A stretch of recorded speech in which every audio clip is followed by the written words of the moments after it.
Peace to the world, man. Know it's been a minute, man. I've been having a ton of things going on trying to get this all my music going, everything. Getting a lot of love yesterday, and it felt good, man. But I wanna start out saying, you feel me? R.I.P. to P2. That caught me by big surprise, bro. Like I was watching this guy for a long time since 2K like when you playing 2K way back years ago, probably. Now almost closer to a decade ago, and he was one of the people. Him definitely was one of the people that made me even want to do this. And it's crazy because it's like he really, you feel me? He died fairly young, bro. Like this dude was very young, man, and it's like, we have to really watch out for each other and make sure everybody is doing good and communicate and figure out and be around each other and support each other in everything we do because this guy had so much life left, bro. And I don't know. I know he had a lot of family left. I don't know if he has kids or what's it, but that guy really had an impact. That guy really, thank God that he was able to bless us with his presence and up his value and help his family out while he was here, bro. And that's all I'm trying to do. That's all we all trying to do. But that was just some shocking news. Like even now, I'm still just like baffled, baffled, flabbergasted, real life, like in denial, like just sitting here, like I'm not even thinking, still not thinking that it's true. To be honest, still not thinking that it's true. But yeah, we're gonna get into this prayers to the family and everything. We're gonna get into this NFL free agency. Um, I see my Eagles. We got we got Adoree Jackson. We got another Giants corner that's coming to the dark side, trying to get him a chip. We lost a lot of guys. Shout out to Milton. Shout out to Josh Sweat. Shout out to Slay. For me, Josh Sweat, I believe he signed a little bit over 70 million with the Cardinals. My boy Milton got that 100 M's from New England, and I can't remember exactly what Slay signed, but Slay is with the Steelers now, and that's dope. I mean, I wish them luck and all the teams they went to. You know, they they they came to Philly and they did what we were supposed to do. They did what we set out to do. Oh, I ain't like these other fans. I ain't never gonna be mad about dudes doing business because that's what this is. And that's what I've been telling guys. I was talking to a guy while I was landscaping the other day. I'm like, yeah, man, like once you get into high school and then going into college, this is a business. So I can never understand why dudes be mad at dudes for handling business. Um, the Seahawks, they making moves, man. They not playing. They going and got that boy Sam Darnold. He said, you know what? We're gonna bring in Cooper Cup because they lost DK to the Steelers. Steelers gonna be tough. And then they got DeMarcus Lawrence. I'm like, all right, them boys, they ain't trying to lay down. They trying to go get it. I'm guessing, it's gonna be Jackson Smith and Jigba and Cooper Cup. That's gonna be pretty solid. Then Devontae Adams, is basically replacing Cooper Cup on the Rams. That's gonna be interesting. Matthew Stafford came back. We still waiting to see what Aaron Rodgers gonna do or what Russell Wilson gonna do. I don't know the details, but I heard the Bengals ain't playing. The Bengals signed a 4-year extension for T. Higgins and Jamar Chase. Now I don't know. I know that they dropped that bag. I'm pretty sure. I'm pretty sure they dropped that bag, and that's why you don't wait. Because if you were to get that Jamar Chase deal done before the Miles Garrett deal, yeah, it is would have been absurd, but you still would have kept your word as far as Jamar Chase being the highest paid receiver or whatever, or highest paid non quarterback or whatever they were saying, and still would have still been like, all right, well, we kind of got off because now we can still pay T Higgins, and he's not better than Jamar Chase, so you could pay him less, and you could still maybe pay Hendrickson or some of your defensive guys, but the Bengals just keep on losing guys, and it's honestly just crazy. Um, I'm pretty sure I saw right. Hufunga went to the Broncos, and it's crazy because the 49ers are done. They done lost so many guys. I'm pretty sure the only guys they still got is what? Kittle, Ayuk, Trent Williams, and we'll see with Brock Purdy. I saw that they signed Mac Jones to a deal. To be honest, hey, you better off going to war with Mac Jones. It might sound crazy, but your team is not even good enough to where a Brock Purdy could really do anything if that wasn't evident last year. Like you do the chop, your chop.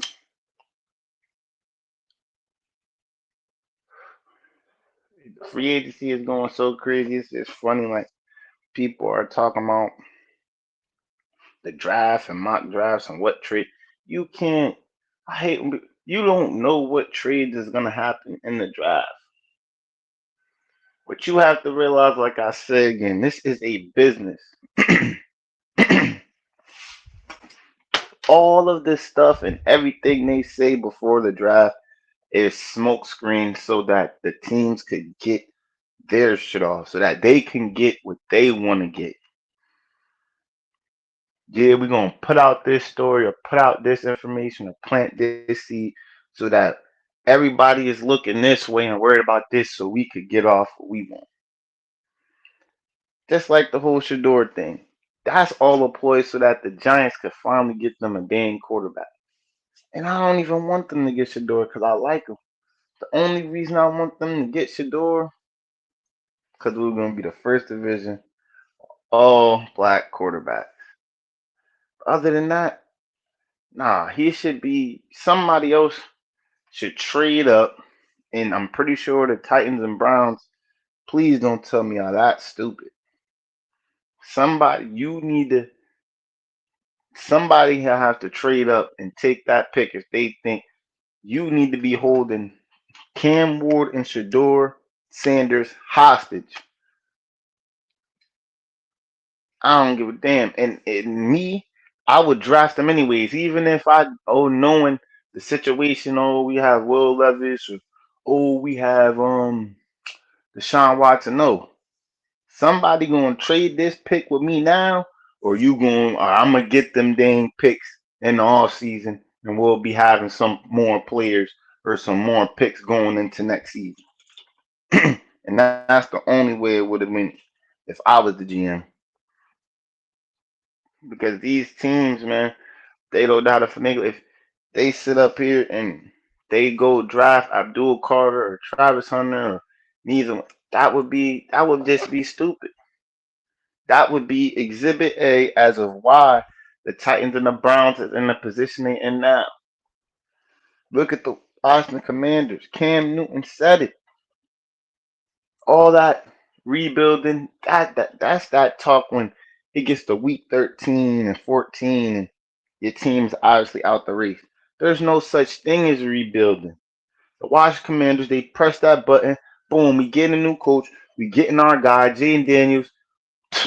They go from being one of the worst teams in the league to one season, bam, NFC Championship. One game out of the Super Bowl. That's how you do it. Now, look at him. We gonna get Debo. We gonna get this guy, that guy. We gonna trade for Marshawn Lattimore. Now they just fleshing the team out, getting no linemen, getting different guys. I think they had a guy. Was it Kinlaw? It was somebody that got me on. But now they could flesh the team out because they don't have to worry about paying a quarterback. That's that like people are losing sight of this was the model after the Sam Bradford, Jamarcus Russell, you feel me? Matthew Stafford, one of the last guys, that era of QBs who were getting paid straight off the rip. Once they made the new CBA, and it was, all right, we got these guys for 4 years when you draft in the first round on the low. That's the way you win. You get you a quarterback, you pay him the measly whatever is going up now, but when I was really watching heavy, it was $7 to $8 million. Nope. Whatever, even if it's 10 or 12 now, it's still way cheaper than paying a dude 50 million. Shit. It's cheaper than 30 million, and that's what the lower end QB is you're getting a super omega discount to where you could build a super team there. You can't build a super team if you're trying to get Aaron Rodgers, old ass. You can't build a super team if you're getting Russell Wilson. You can't build a super team when you paying these guys these exorbitant amounts of money. Like I told like I told these people, the only reason that you would even get Aaron Rodgers or Russell Wilson at this point is to just be a bridge QB for till you draft a QB, maybe like unless you if you're trying to get somebody like Jalen Milrow. If you're trying to get somebody, if your team is not good enough to be like, I mean, if your team is not trash enough to be like, well, we might as well just take Forrest Manning or somebody else, you feel me? And you still have your job, which like you probably not. So you probably just draft the QB.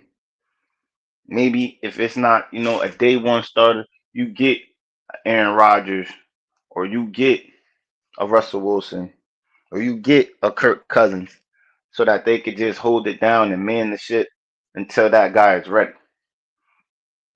But I don't, the teams that this these guys ain't Tom Brady, and these guys is not Tom Brady. These guys is not. These guys is not. LeBron James. Got time in basketball. These guys is not gonna play that long. Let alone they not that great. I don't know why everybody is thinking, oh, we're gonna get Russell Wilson or Aaron Rodgers and win the Super Bowl. It's not even the league isn't even lined up anymore in a way that a guy could do that. I would be shocked. I don't and how much they even got left. It's not possible. Aaron Rodgers already went to a team that it should have been possible. I mean, the Jets weren't the best, but you got all the Packers guys you wanted. You had the receivers. Then you got Devontae. Like you got. Then your defense was supposed to be solid. The defense was solid. Next thing you know, it all just implodes. Nobody could be patient. Robert Saleh gets fired. The GM or whoever else gets fired. All types of crazy stuff just start happening. It's like, man, it's not possible. Aaron Rodgers want to go to the Vikings or whatever, the Steelers. Cool, but let's be real. They're not winning the Super Bowl, bro. All that is just we got us a little quarterback to hold it down, sell some tickets until the next guy is ready, or maybe even depending how it goes, save you a little time to get a quarterback for the next year. You know, if you know how to finagle it. See, my team and the Eagles, we know how to finagle it. We know how to finagle it. We went from Carson Wentz, Nick Foles, a little bit of Carson Wentz, then I'm like, you know what? Take a chance. Get Jalen Hurts in the second round. Next thing you know, he's doing big things. Teams don't, they don't know how to take chances. They don't know how to see and go with the plan. Cooper DeJean, Blankenship, Kelly Ringo, that Georgia D line, JC, JD. Like you have to go get it, bro. And that's what I tell these boys. A lot of these teams ain't even going to get it. The Rams had to build two super teams to win the Super Bowl. That people forget when they went and got Aqib Talib and Ndamukong Suh, Marcus Peters. That time when they lost, when they had Todd Gurley and he was hurt, then they had to bring it back and said we put them all the chips in again, and they had to get Von Miller and Jalen Ramsey. Like you can't win a Super Bowl if you not putting all the chips in. It's a lot of luck that's also involved in this, but you have to be trying to go for it. You can't just think you just gonna mysteriously fall into a damn Super Bowl or fall into success.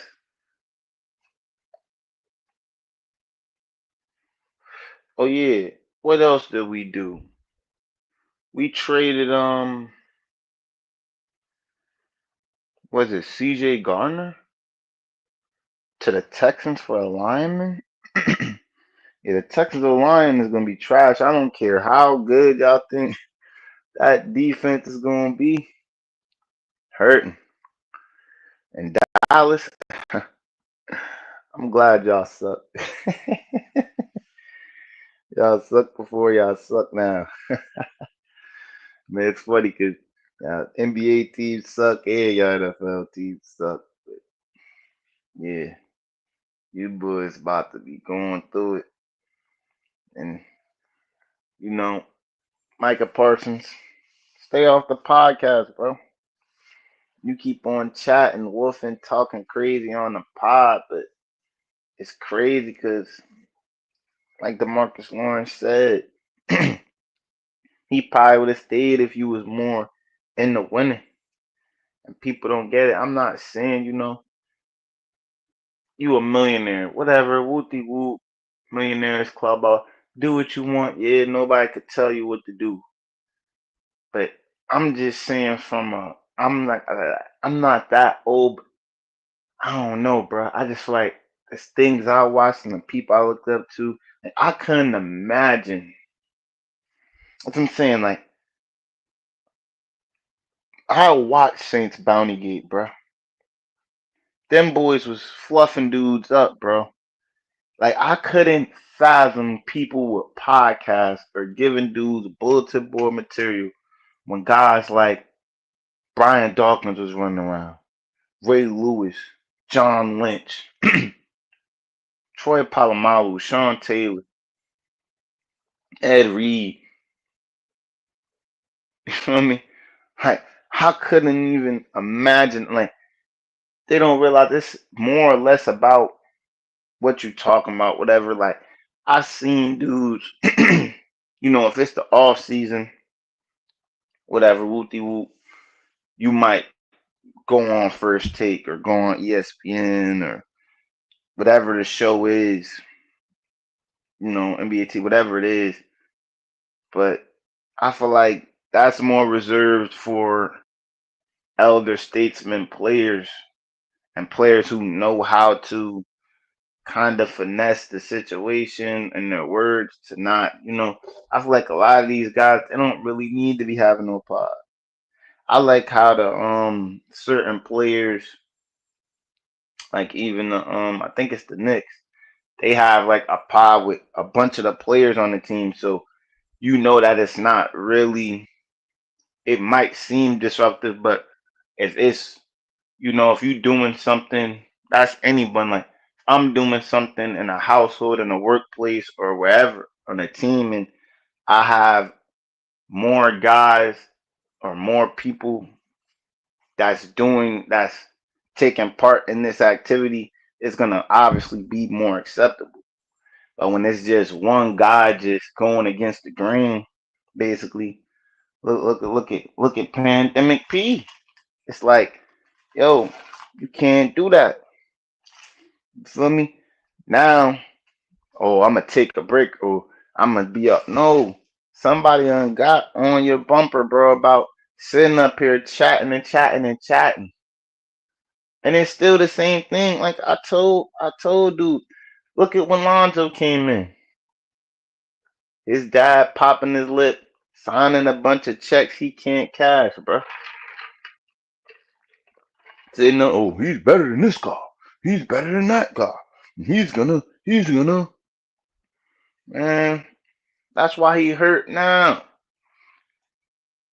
Because guys was giving him the best for like the first 2 or 3 years, bro. Go back and dudes was giving him that extra umph. Like you could see it, like the way dude, like the way they talking, the energy, like that was all they needed to be like, oh word, like you don't want that, bro. And now look at the kind of thing. The Cowboys already is damn near the most hated. So all you doing going up there chatting, all the coaches gotta do when they play the Cowboys, like I told my cousin, you go in there, you go on the bulletin board or whatever, the board, you or the smart board, you turn on his podcast and walk the hell out. That alone gonna get the team lit, bro. The way I was, yeah, that's all I need. All I need is a dude to say something on social media, whatever, get the talking, that's all I need. Oh, word. That's all I needed for that extra. Every time I see that, and it might not even just be, that's what I'm saying, it might even not just be you.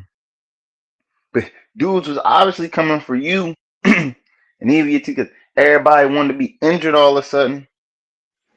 So they must have been, you feel me? They must have been flipping y'all and stacking y'all like a deck of cards. You feel me?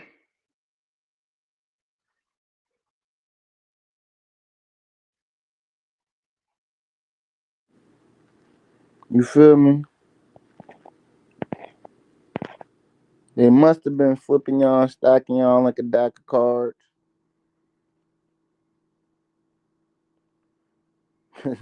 You feel me?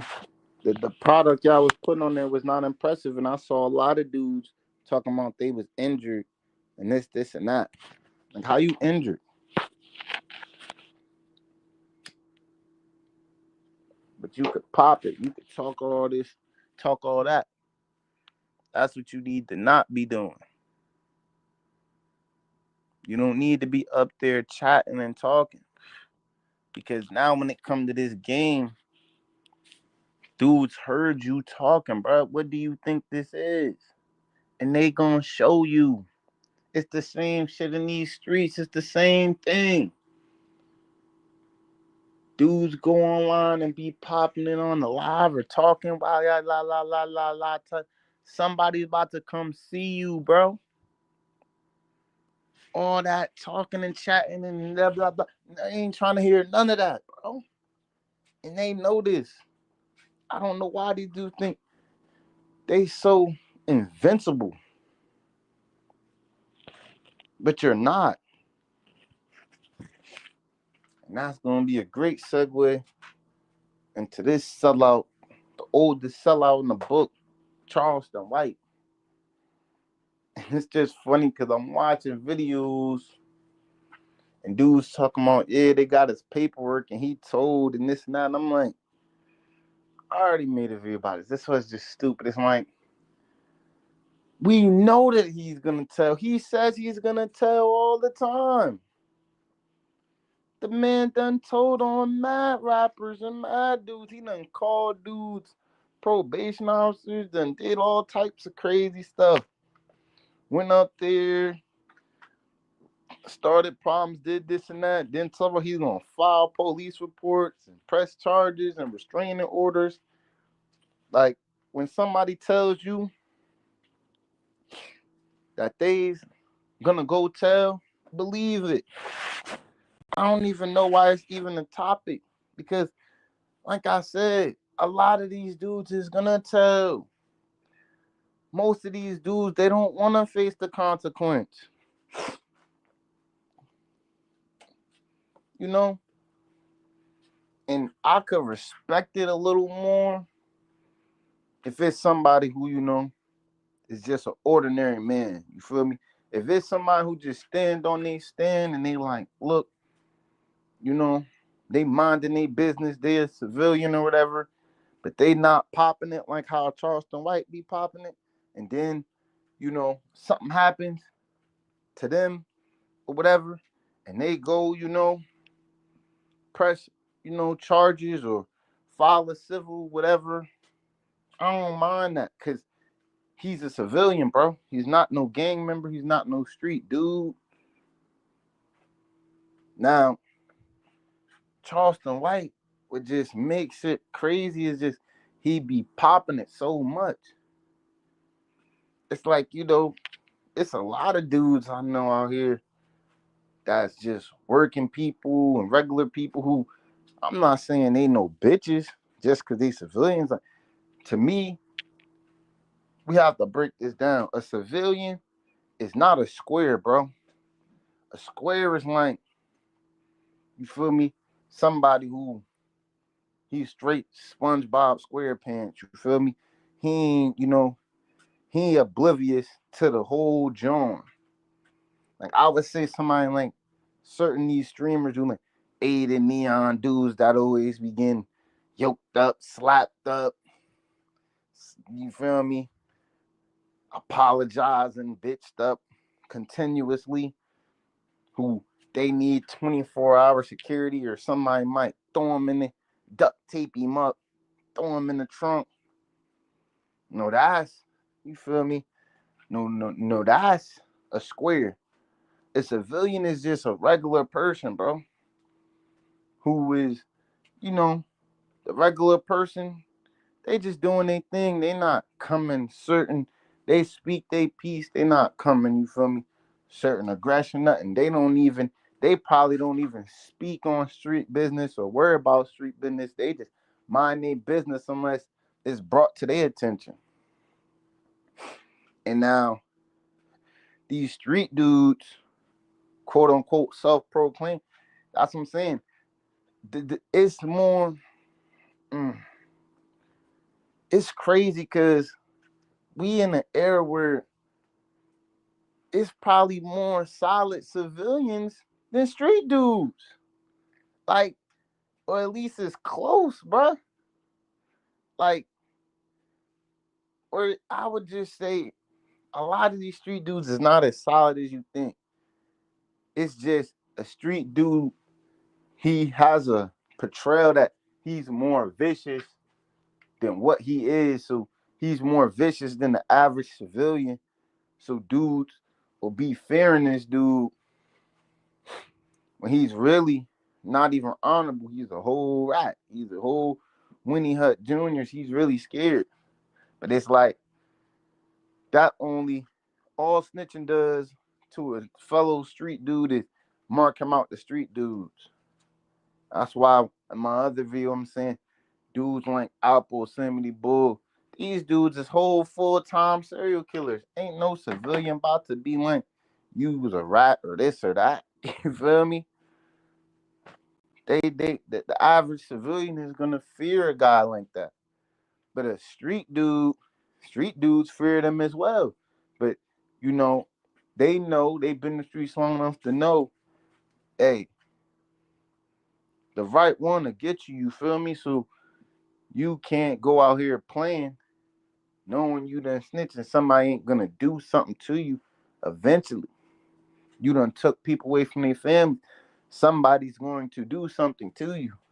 Because in the streets, that factor of respect, nah, anybody, anybody can get it in the streets. So nobody's invincible. So somebody's gonna do something to you because you done did so much karma, so much wrong. But when you get in them streets, and that's the thing, Charleston White, you saying you bodied the dude when you was a kid, this and that. They should have known that he snitched. That's why I just like it's not surprising. If you body somebody, it don't matter that you know damn kid. If you really full blown went and body somebody, bro, you about to be in that bitch for your whole life, bro. You know how many kids did stuff when they was kids and is still locked up for what they did when they was a kid on some Michael Myers shit? You think that he was just supposed to come home? That's the problem. The people on the internet, even some of you street dudes, it's sheeple. Y'all don't even know what's going on. Y'all don't have your own mind. Y'all just go with whatever. Like this dude been telling since he was born. What is he talking about? Like you been a rat, bro. That's why I don't even speak on him or say nothing about him or worry about nothing because you ain't about to do nothing to this dude. So if you ain't about to do nothing to him, it ain't no reason to talk about it. This dude about 40, 50 something years old, and y'all just now bringing up the videos of the paperwork. We been knew he was telling. That's not no breaking news. Oh, Diddy this and that. I knew that when I was in middle school. People were saying stuff about Diddy and these people. And you feel me? All of the secret meetings and secret societies and things. There have been whispers and lingerings of this stuff for years. Like I hate that people sit up here and try to act like it's all brand new and it's coming out of nowhere. No, no. Like it's not even shocking. Charleston White, he's a all he is. He's an agent of caliber. You have to see the messaging though. I'm gonna leave you with that. Like the messaging on is these dudes will sit up there, go body something with a dude. Look at the Dirt case. Look at all these other cases. Look at K Flock case. Dudes will go body dudes for dudes or put money up or do whatever. And there'll be your own man's taking a stand like that YSL case. Look at how many dudes out of all your guys, all the people, this and that, actually stand up dudes. But you see, YSL what he's still doing 20v1s. You see, you feel me? All these other dudes who been around here burying guys and X, Y, and Z moving around cool as hell. Like ain't nobody doing on them because dudes are civilians. Civilians don't care about if you snitched and this and that. They still scared that you gonna do something to them. I feel like they don't care. It is what it is. They gonna do the same thing. Probably tell as well, or maybe they won't. Who knows? But you feel me? The streets, they been a mess, bro. Dudes do what they want to do, to benefit themselves. And that's why I always move cautiously in this life, and I always only dealt with people that I could trust. And if I can't trust you, I'm not gonna be doing nothing around you. You know, and that's the best way to move. I'ma holler at y'all boys.